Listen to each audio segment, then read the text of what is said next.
नीलकमल सिंह जी का new song धर कमर राजा जी। आइए मिलकर सुनते हैं साथ में नीलकमल सिंह जी का न्यू सॉन्ग धर कमर राजा जी। ये भोजपुरी के ट्रेंडिंग स्टार, पावर स्टार, जो भी स्टार कहना है इनको कहिए, नीलकमल सिंह जी का। ये मिलकर सुनते हैं साथ में।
के आके पर हेज करे प्यार से होता हर कनिया के जागल जवानिया हो पिया थोड़े थोड़े मजा लूटे तो टूटे बदनिया हो पिया पोरे पोरे बढ़ता रसे रसे चढ़ता नसे नसे जहरी राजा जी धारा धारा तनिक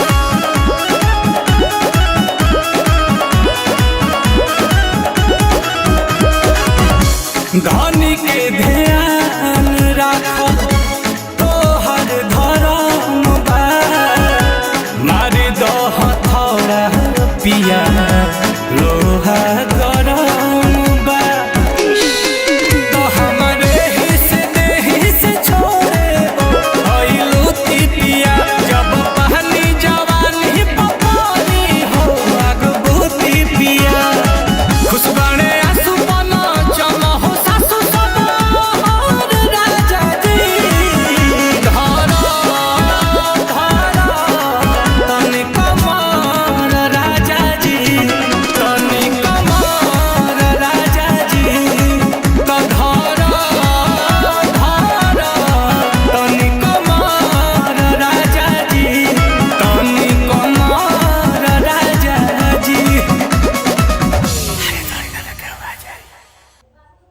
तो कैसा लगा ये सॉन्ग कमेंट करके बताएं।